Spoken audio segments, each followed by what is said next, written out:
Are you a scaling SaaS founder?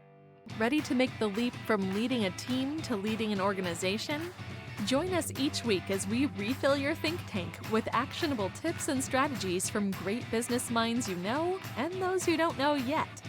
This is SaaS Fuel with your host, 5-time entrepreneur, SaaS founder, and globetrotting adventurer, Jeff Maines.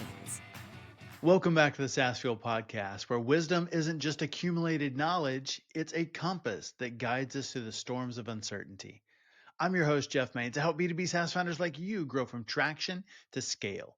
Here, growth is more than just numbers. It's about crafting a future-proof company, premium valuation, and leaders who build a business of significance while living epic, adventurous lives.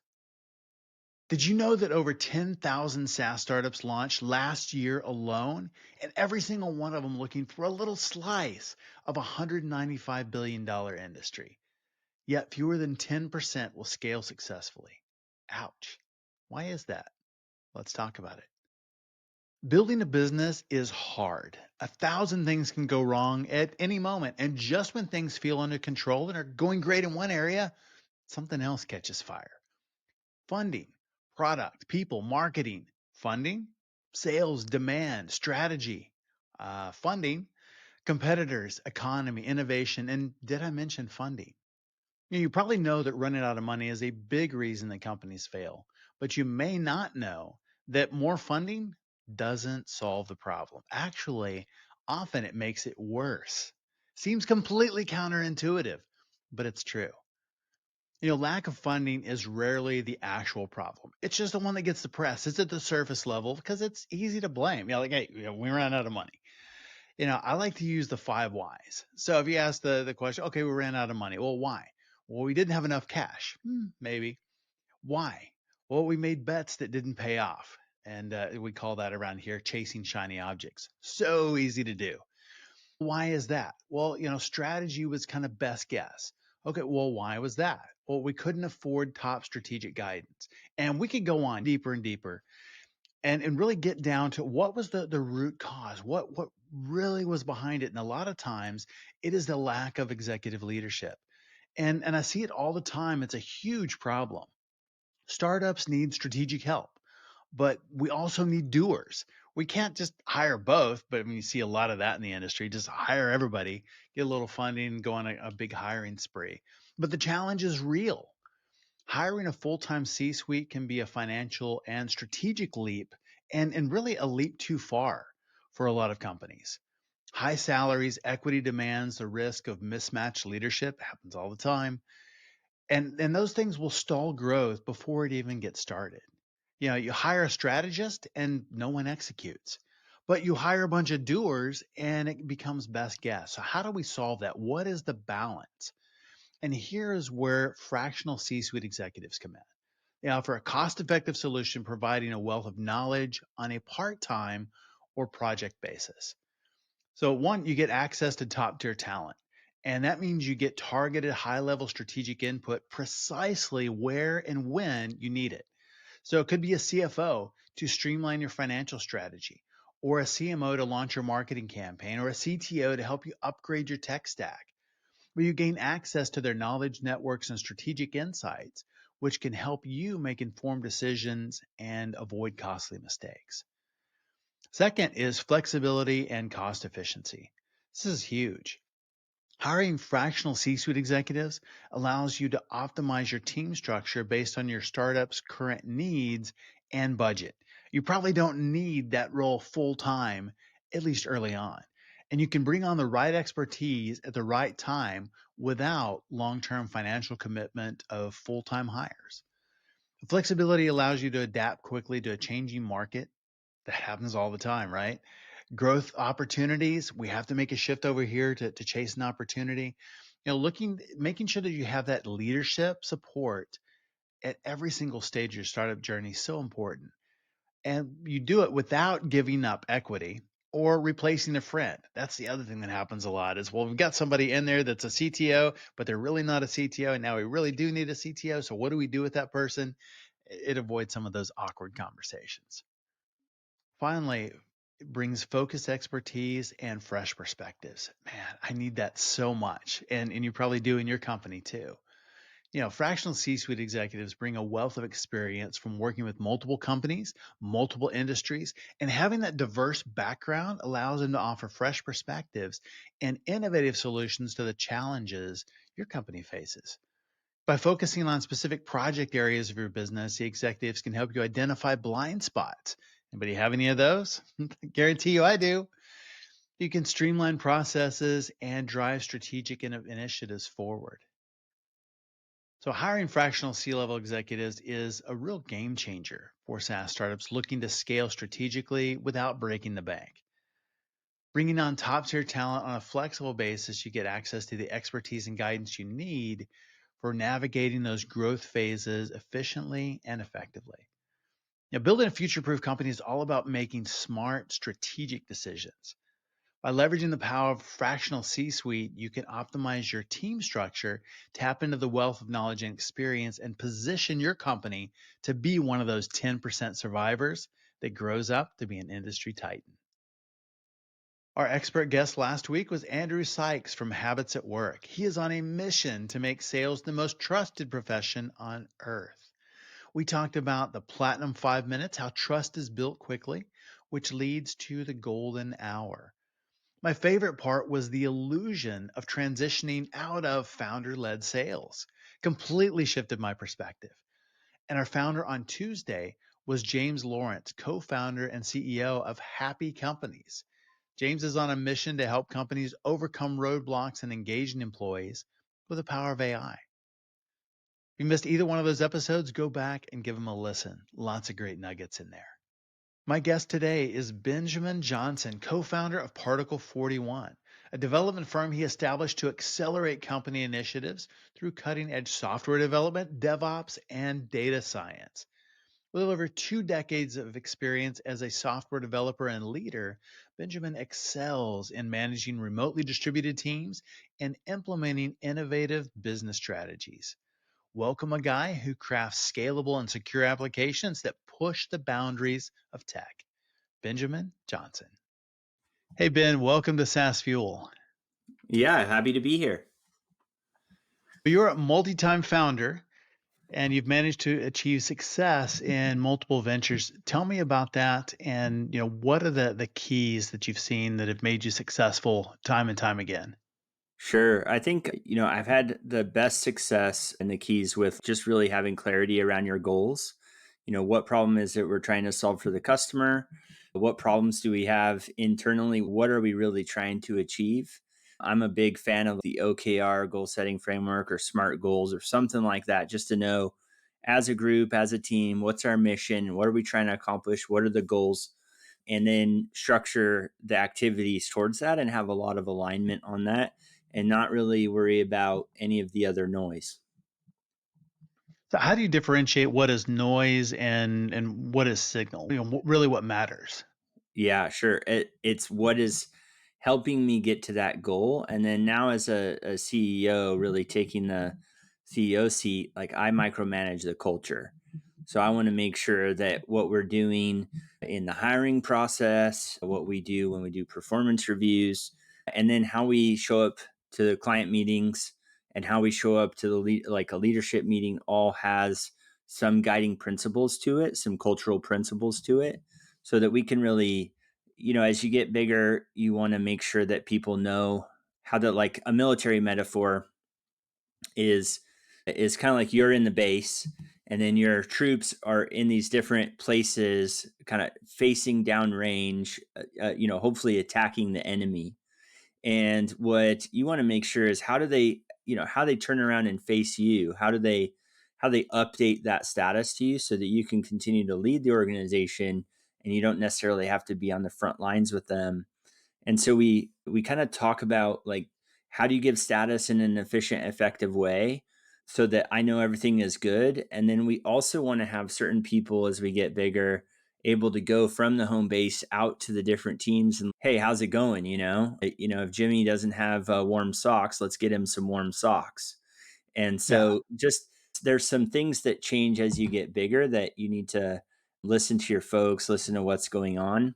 but really make sure that we're facing downrange, attacking those goals, and not solving the tomorrow's problem when we have plenty to face today. We definitely do. Tell us about Particle 41. How did you come up with the idea? What's it all about? Sure. The 41st element in the periodic table is niobium. Hopefully, I'm spelling that right or pronouncing that right. But it's a metal that's combined with steel in the foundry process to give it flexibility and give it sheen. Back in the 80s, there's this pop metal jewelry that was niobium jewelry, and it had a rainbow like kind of sheen to it, like it kind of looked cool, kind of a rainbow effect. And folks that are in fluid dynamics will know, petroleum engineering will know that, hey, sometimes the pipes can actually look pretty cool that are made with steel because they have that element in there and they give shine. So we want to combine with businesses or partner with businesses to make them stronger and a little more flexible and maybe even make their products look a little better. I like it. So what does Particle 41 do? How does it Yeah, help sure. So companies? we do software development, data science, and DevOps, and we've also added a CTO advisory area. I call it our services really cover all the engineering aspects or product development aspects from the boardroom to the code review. So we really make sure that we can help you with the optics of your initiative, but also help you deliver an outstanding world-class product. And so how do you do that in developing the product? I love the concept, and it's really kind of start to finish. So how does it work if somebody wanted to engage? Yeah, most people will start with some CTO advisory, like sharing the idea, understanding the kind of surrounding business drivers around the idea. We have product and project managers that can also come in to flesh out the idea, designers that might drop some high fidelity wireframes. Really just depends on what you're trying to accomplish. A couple of our clients are doing large scale application modernization, meaning they have a product, but maybe it's written in COBOL. Maybe it's written in, they did a digital transformation back in 2015, and that's just not quite as that old software is not quite as fast as it needs to be. So sometimes we're modernizing. So application modernization is something we do, getting things into the cloud, getting things containerized, and taking advantage of some of the latest and greatest infrastructure developments that are available in the cloud so that these things can be maintained more effectively, better uptime. And let's face it, most developers these days want to work on modern cloud stuff, right? They don't want to Right, work on right. COBOL anymore, right? Who would guess? We just really start with the strategy and the CTO advisory and then work into what it is that needs to be accomplished, maybe do an audit and recommendation. And then from those instructions, we put together teams and start to execute. We say we love to crush the mountain of work. So if we can get that work queued up, then we'll bring our international teammates in to go crush that mountain and do it right. That's really important, making sure it is. Where do products go wrong? Where have you seen some of the biggest challenges? I'm sure, been called in to fix some things that were not going necessarily as great as somebody had hoped when they started building. Yeah, I think it's folks that assume it's easy to do as people. We assume we're the user of the thing. We maybe even we have some industry knowledge and have recognized this missing piece. But we assume in error that we're building this for ourselves. And Hmm. oftentimes we don't go talk to the user and get feedback from the user on what it is that they need. And so that's a pretty classic, that'll send things in the wrong direction where you go actually talk to the user and find out some of your assumptions were wrong. But also just building the perfect system independently of trying to build the perfect system independently of what the user needs today. The positive of this is if you are listening to your users and you're iterating towards the demands that they're giving you, then you enter into this wonderful relationship with your early adopter customers.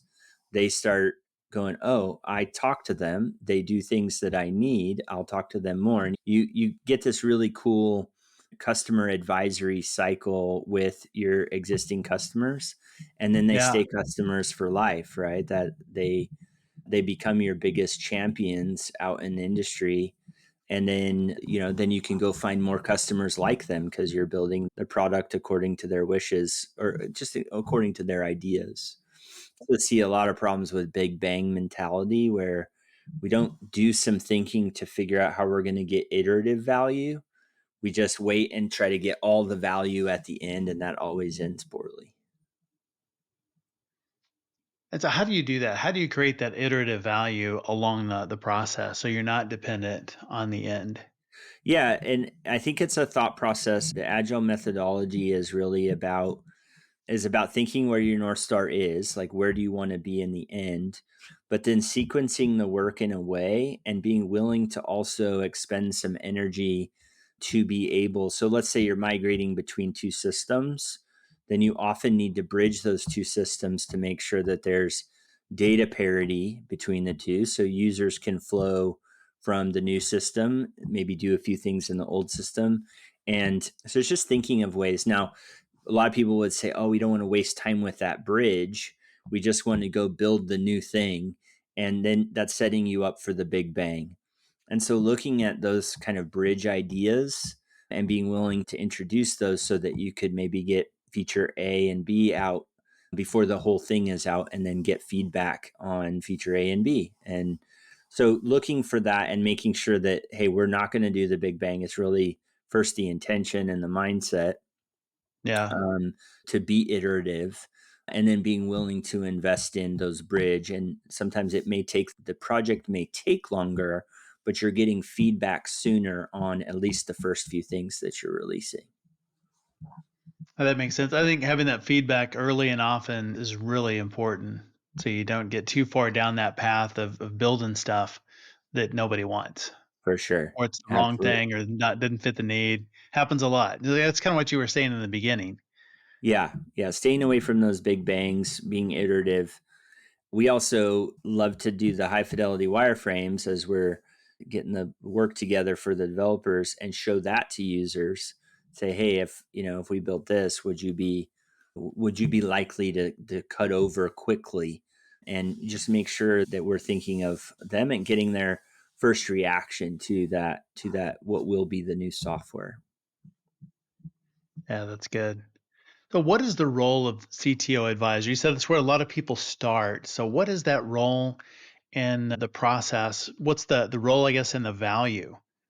Yeah, sure. So first, we do CTO advisory for all different kinds. So we do CTO advisory for SaaS, but even just imagine you're that larger than life plumbing company. You have a bunch of folks out in the field working. You're starting to have a clear delineation between leadership and service delivery.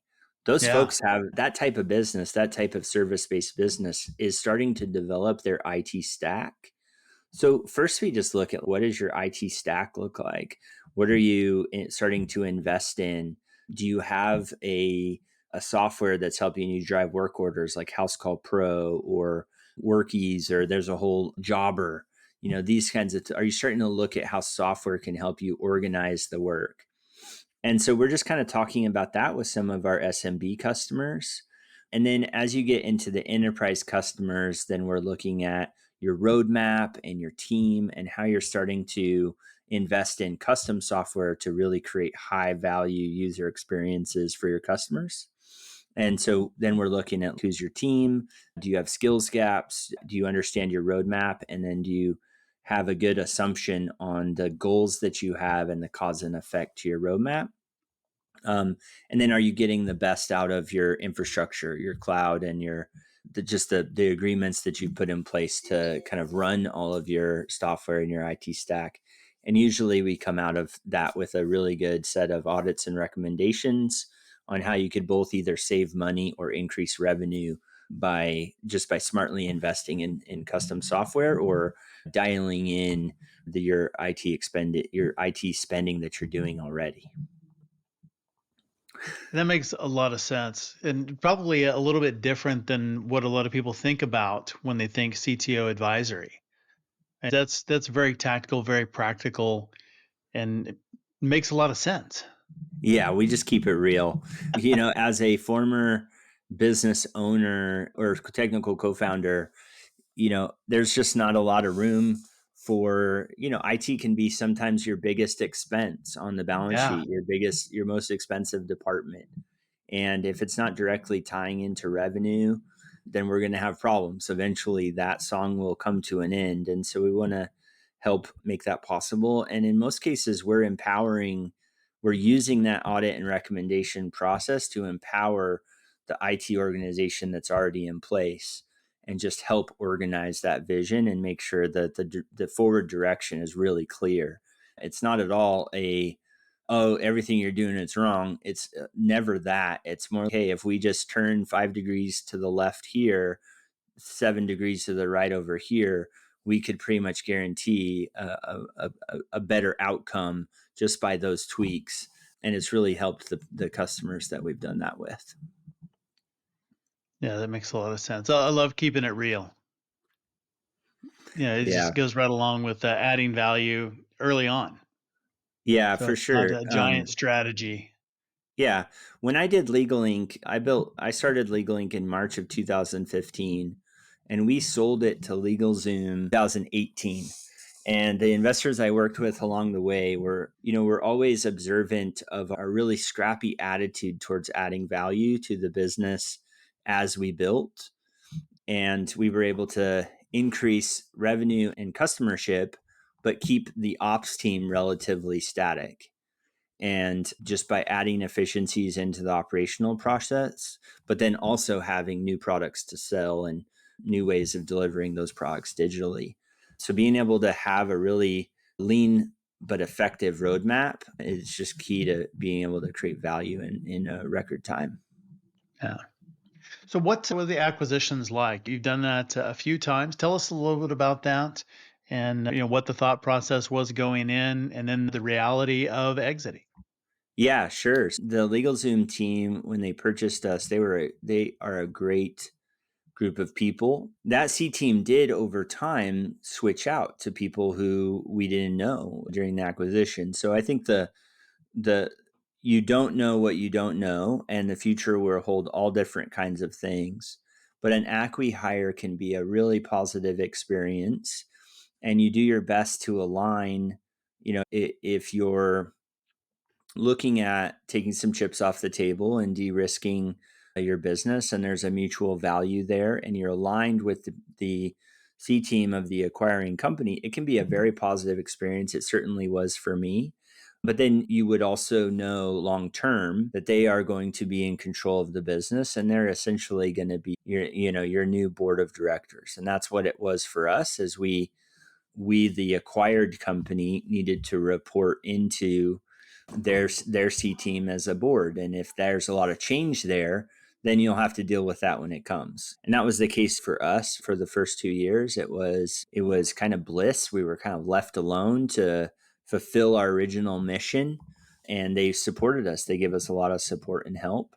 But over time, there will be a desire to bring things together to converge, and so you have to be ready for that. You won't be your own little playground inside of the larger organization forever.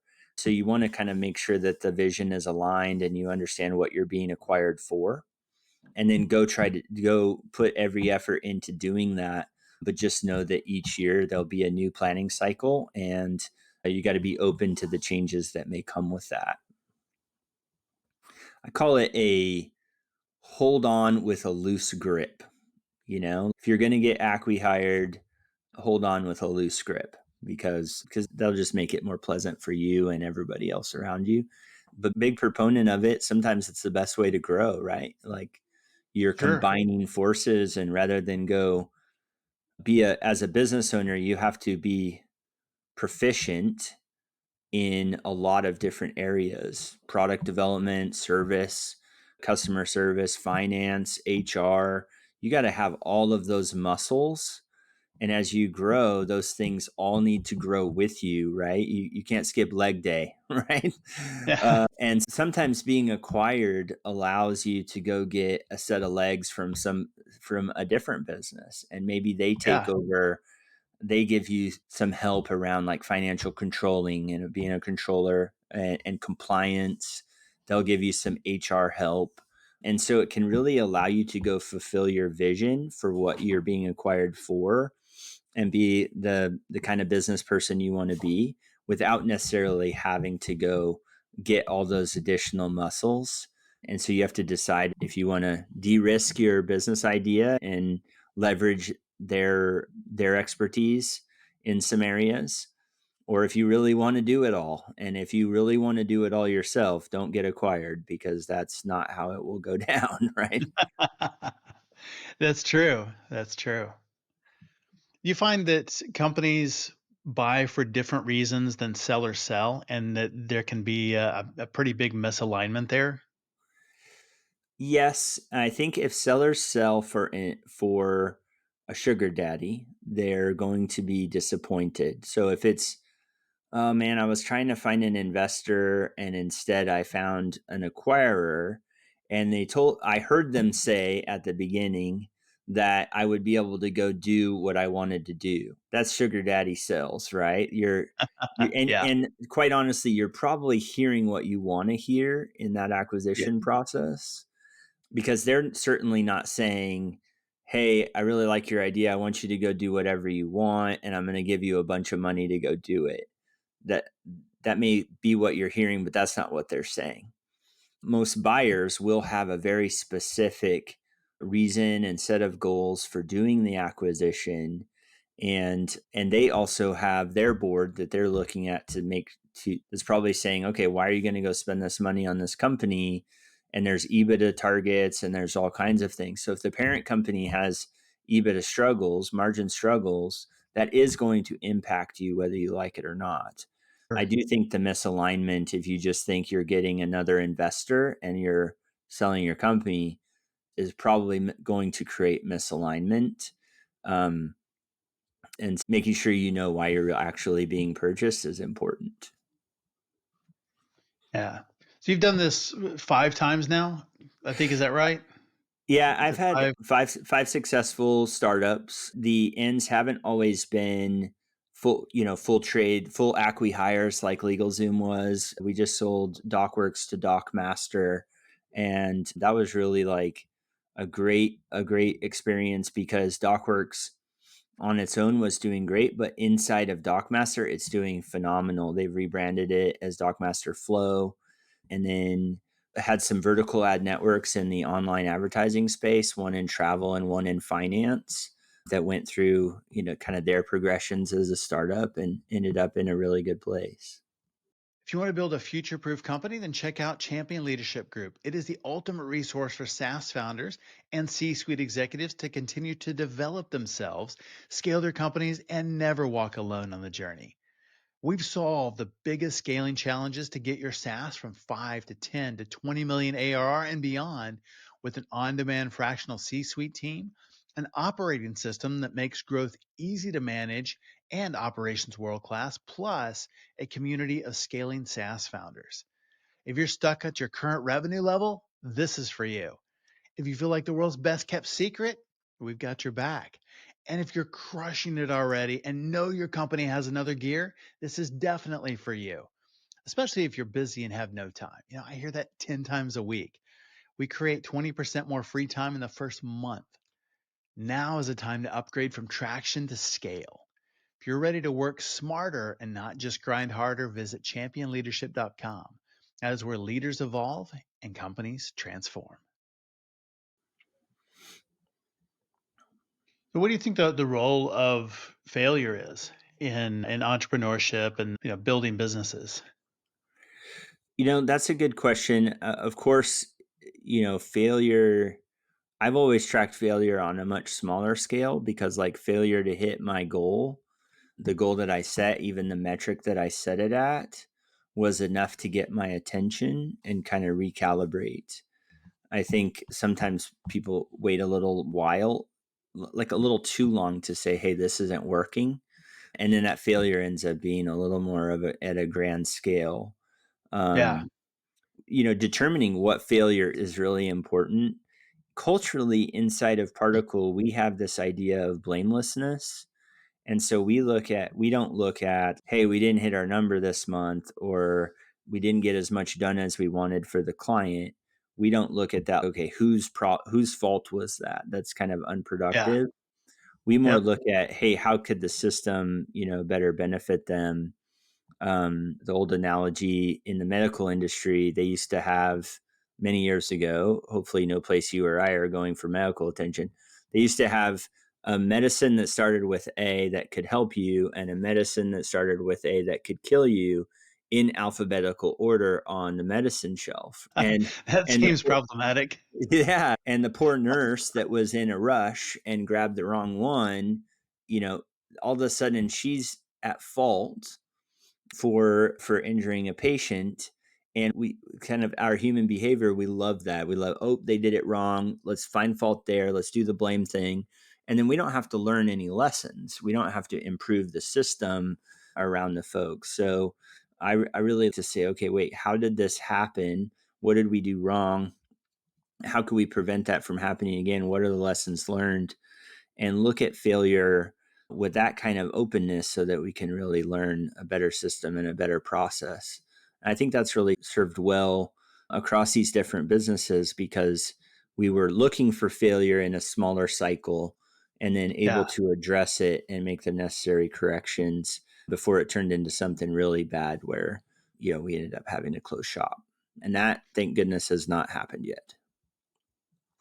I think that's a really good way to look at that and figure out. I mean, as entrepreneurs, I think we do that all the time. We have run experiments all the time, and some of them work and some of them don't. But it's taking those and quickly taking that feedback and looking at it and turning it into something worthwhile, turning it into an experience that we learn from and get better from. Yeah, for sure. I learned this thing a few months ago. A buddy of mine asked, he put on the whiteboard, intention plus mechanism equals results. And his question was, how much of the mix of intention and mechanism is needed to get to a result? And kind of some answers were like 50-50. No, 100, you need 100% intention and 100% mechanism to get to the result. We questioned that person's algebra, but the really the question was more philosophical, right? It was that really all you need is 100% intention to get to a result. The Hmm. mechanism will figure itself out. If somebody said to me, hey, I'll give you a million bucks to lose 10 pounds, I would lose that 10 pounds, right? I would set an intention. The mechanism, how I would do it, would matter less, right? I just wouldn't eat. Yep. I want that million bucks. Maybe not the healthiest way, but really, it's if you have an intention, if you're an entrepreneur and, hey, I'm going to create this business and we're going to sell our first product on this date, and you really clarify your intention, you will find a way.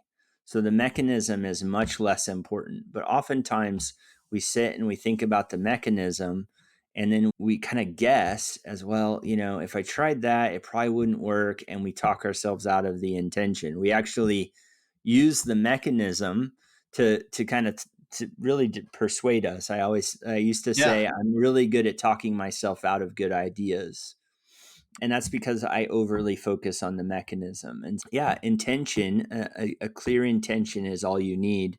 To one other analogy is, if you were stuck in Paris, France, with no wallet and no phone, and you needed to get home to your family, you would find a way to get home to your family. You would just ask people for help. You would do whatever it took to make that happen, even if you had, no wallet and no money and no phone.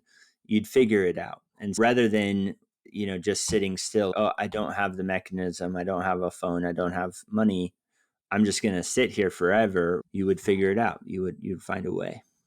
Yeah. Yeah. It's the tyranny of how. And you're right. We get so caught up in how do we do this, or all the things that won't work. And it's making that commitment, saying, here's where we're going. It's like Kennedy saying we're going to the moon.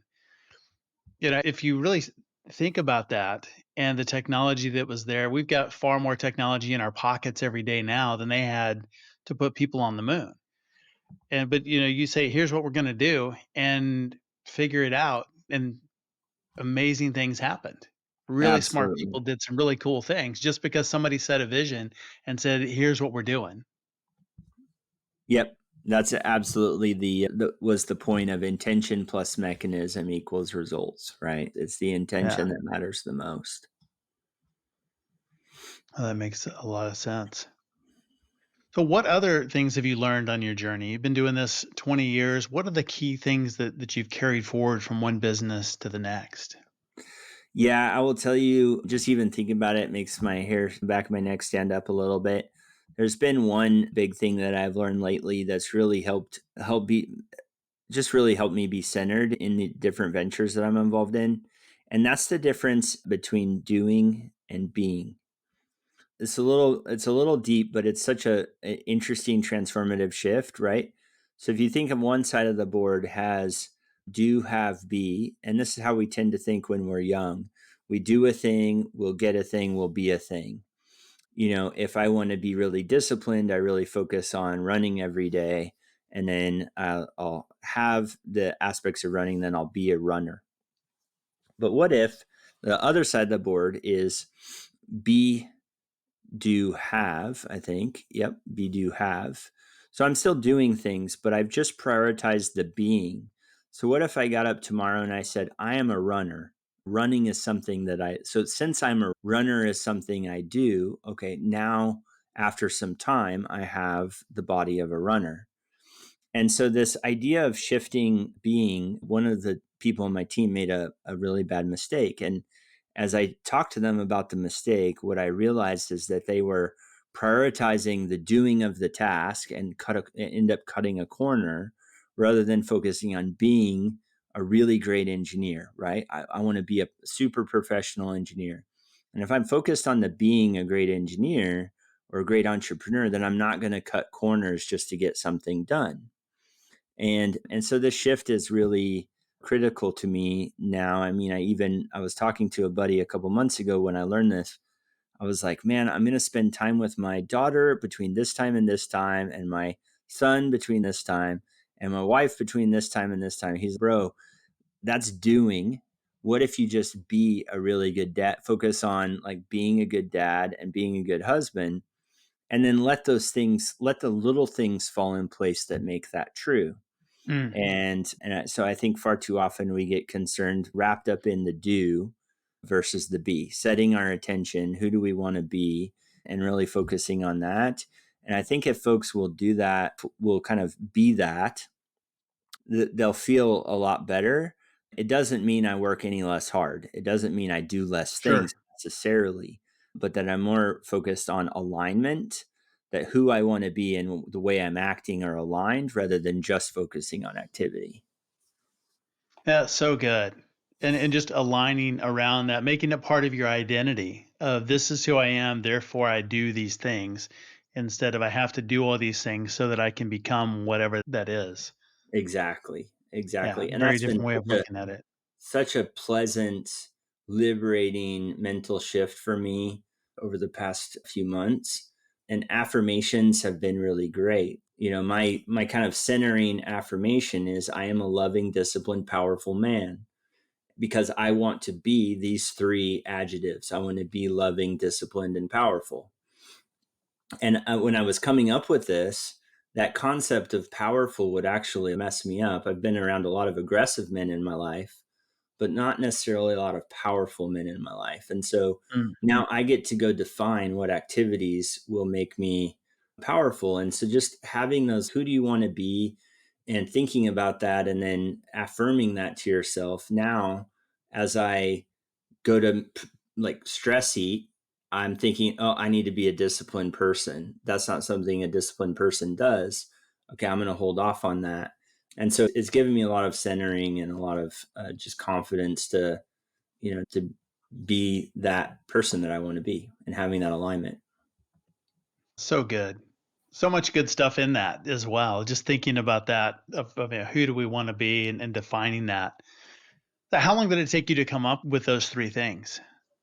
It took a good week of thinking and journaling and running it by some other folks in my mastermind group. I'm in Rise Up Kings mastermind group, which is a faith-based mastermind, and they Yeah. really drove this lesson and this activity. And we worked on this together for about a week. And there's a small group of about 6 or 7 really great guys, and we were all trying to come up with kind of those central 3 words for ourselves. And what I started with is not what I ended with. And Love that that. the concept of doing and being really sharpened those 3 words for me. And then they were also working on theirs, and most of ours were totally different, but we just watching us refine that was a really transformative. Yeah. A lot of times we get our identity from what we do in building companies and whether, founders, entrepreneurs. And then there comes a point where we exit. And I've seen it time and time again with other people. I've seen it in myself is that exit happens. And then if the identity is wrapped up in that business or that role, it's just kind of, lost at that point. What have you done in the past to help bridge that and then, really separate your identity in yourself and who you are from your role in the business? Yeah, it's a good question. I'm really focused on being a good CEO. What is it that a good CEO wants to be? But I'm also focused on being a good human being, a good parent, a good husband. And if I didn't have the focus on being a good CEO, there's so much of my role now that's turning into mentorship of my second tier leaders, mentorship of my employees. And then I have these mastermind groups that I'm getting to a point where I can do some mentoring. And so I Yeah. think that they can't take that away. I could sell the company, but I can still be a mentor and advisor to other folks, and that wouldn't change, right? I could always do that. And then when I'm mentoring, I'm not just saying, hey, do more work for me, get more done for Particle 41. I'm also looking at the complete human, right? How can they get more out of their work week to where they can have the work life balance? And, you know, uh, on the norm these days, we're wasting a lot of time and then we're feeling really stressed out. The saying is if you don't make the unconscious conscious, your life will be in ruin and you'll blame fate. And I might be Mm. botching that a little bit, but what I'm seeing when I'm working with employees and other folks is this process of the unconscious to conscious, like identifying those blind spots. And a big one I keep running into is the blind spot around time. I have no time. Is it that that's actually not true. You can make the time. Time comes from you. So there's this Right. mindset shift that if around just time management that's just so good when you see people go, "Oh yeah, I watched, 4 hours of Netflix this week." That's a small number. Some people are much higher than that. But if I had just taken 2 of those hours and done this other thing, then my life this week would have been like worlds better than it actually was. So just like seeing that you actually create time comes from you. You're not out of it. It's not a scarcity mindset, but you have the time. You can actually create the time for the things that are most important to you. Just seeing people go through shifts like that would not change no matter what. I would always be able to work with Yeah. people in some capacity there. That's a big one. It is easy to say, don't have time or, too busy to do that, but you're right, we control all of that. And we prioritize. And you're right, I think a lot of time is wasted, it's missed. Yeah, it's not allocated well, and that does cause a lot of stress. Do you have any tips on how we do that better? So first off, are you thinking like Newton or are you thinking like Einstein, right? And Mm, Newton said time is finite. There's 24 hours in a day. Einstein yep. said time is relative. And then to communicate, if we had we went and turned on our stove, and then for whatever reason we had to sit on the stove, The moments that we were sitting on the stove burning, or Dune, this Dune that came out, not the second one, but the first one, where he has to stick his hand in the box. Yes. And while his hand is in the box, it's, there's extreme pain. I am sure that time during those moments with your hand in the pain box, that time is going very slow. So that would be more of an Einstein way of thinking. When we work, we can apply some pressure on ourselves to do things and time box things, and we can actually create time. If you said, hey, I'm going to check all my emails, I'm going to get through all my emails, I'm going to take 30 minutes to do it, and you put on a timer and you said, I'm going to get through all my emails in 30 minutes, anything that I actually need to write up or I need to do, I'm just going to set it aside. You can get through all your emails in 30 minutes, no problem. But instead, we don't do that. We don't bring the time into relative. We don't slow time down by putting a little bit of pressure on ourselves. And so that's the Einstein way of thinking, that time is relative. You create the time. You can actually do things much faster than you think. Yes. Yes. Well, Um, sometimes entrepreneur. to answer Go your ahead. question more practically, there's of course time boxing techniques and telling yourself when you're going to do it and leveraging your calendar. I think those things are great. The Pomodoro techniques and those kinds of things. I'm a big calendar blocker type of person, and I I think that do goes, too. yeah, Yeah. And Pomodoro, I use that all the time. And then working in sprints and then time blocking for specific things. I mean, even the podcast is one of those things that I do that, and it is focused time. that's right. Yep. Well, sometimes entrepreneurs will face criticism or skepticism. How do you handle that and overcome doubters and naysayers? That's a great question. Um, the haters thing, I almost think that's worth dismissing. That's more of a do they really know? There is something to be said if a close family friend or somebody that you're close to is in your circle says, I think you're making a mistake. I would always want to understand the logic behind that comment and probe in a little bit so that I could identify a blind spot. The people who just don't understand are people who just don't understand, and I put a lot of people in that category, and just kind of as unsupportive and non-understanding. But if I get some good constructive criticism, then I always really appreciate that. I appreciate the people in my life that would say, hey, I'm experiencing you in this certain way, and it's not necessarily positive. I'm experiencing that you're kind of wasting your time and wasting your life on this particular initiative. Okay, tell me more about that. Our wives are really good at that, right? They're Yeah. like, they're really good at reminding us that, hey, I think what you're doing in there doesn't have much value, to the rest of us and probably to yourself. And so you want to pay attention to that feedback because it's very rare and it's very valuable. But yeah, the people who don't know any better, I'm quick to dismiss their uneducated opinions. Yeah. Smart. We'll wrap up with this. If you're going to give a TED talk on entrepreneurship, what would be the central message you'd want to convey to the audience? I'm really wrapped into that doing versus being thing, but I would also, to also talk about the different business models that are floating around there. Everybody wants to do a two-sided marketplace or a SaaS thing. I would look at tech-enabled services, being able to provide a service and put some tech behind it. Being a service business owner, I'm a big fan of that. And just thinking more, and there was this bootstrapping trend back in the day where folks didn't the money wasn't growing on trees, right? There wasn't just money everywhere, or they were smart enough to think of bootstrapping or leverage bootstrapping techniques, validate their idea before they went and asked for investment dollars. And so that's the idea of floating your idea in terms of a guide or an ebook, seeing what kind of feedback you get from an audience, and kind of audience building before you do all of your product development, so that you can be more assured that your idea is good and that you know what you're doing. So I think bootstrapping is going to come back as a technique so that folks don't have to get so upside down with venture capital. It's good.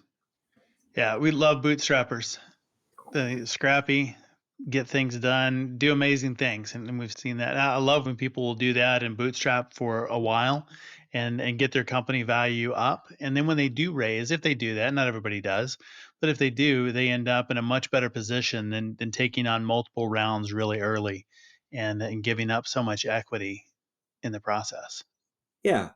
Yeah. If you're thinking of a really cool tech platform, but you could provide the service manually for a while, maybe take orders digitally, but provide the service for a while. I think those are really interesting business models rather than saying, oh, I can't launch until I have a two-sided marketplace and it's all automated. And, just looking for that in first dollar faster, I think will keep a lot of Yes. revenue. Is what investment is based off of, not ideas. And that's certainly shifted in the last year. Yeah, and you learn so much through that process too. And somebody may argue, the manual process doesn't scale, but I don't think it matters. Early stage, do it manually, learn the lessons, and then automate the right things. Yeah, for sure. Absolutely. Tell us a little bit about how to find more about you and Particle 41 online. Yeah, sure. So particle41.com. I'm Ben at particle41.com. I'm also really active on LinkedIn, and you can book a meeting with me off of my website or off my LinkedIn. And I encourage you to do that. Book a session with me and let's chat. Absolutely. And you got the Particle 41 podcast as well. That's right. Yeah, we are launching the Particle Accelerator. As of today, we have 3 episodes out. We are about to add 4 more. All Come talk right. to us at the Particle Accelerator. Yeah. Fantastic.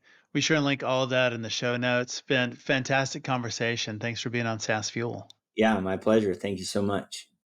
Thanks again, Ben, for coming on the show and sharing your journey and insights. You can learn more about Ben and Particle 41 at particle41.com. As always, all links, highlights, resources, and full show notes are available at saasfuel.com. And be sure to check out our YouTube channel as well. Full episodes, video shorts, training, outtakes, and quite a bit more. Thought leaders share. Help someone expand their horizons by sharing this episode with them. Your status will elevate and they'll appreciate you thinking about them. Everyone who shares this week gets a Mad Scientist mixer, perfect for product development. It's part brainstorm, part lab experiment where wild ideas meet weirder prototypes. Get ready to invent something that might just be genius or, might need a safety warning. Join us Thursday on our SaaS Fuel Expert Series where my guest is Andrew Lee, founder of Parallaxis Capital. Andy is a recognized voice in finance featured in top publications like Wall Street Journal and Forbes. He'll be with us to talk about scaling up his crawl, walk, run strategy and recruiting top talent. And next Tuesday, we have founder Pascal Weinberger, co-founder and CEO of Bardeen.ai. Bardeen automates repetitive and manual workflows across web apps. Pretty amazing product from another exceptional founder. So I will see you next time. And as always, enjoy the journey. Thanks for listening to SaaS Fuel. Full show notes for each episode, which includes a summary, key takeaways, quotes, and any resources mentioned, are available at saasfuel.com. Be sure to follow and subscribe wherever you listen to podcasts. And if you're enjoying the content and getting value from these episodes, please leave us a rating and review at ratethispodcast.com/SaaSFuel. We'll be sure to read these out on future episodes.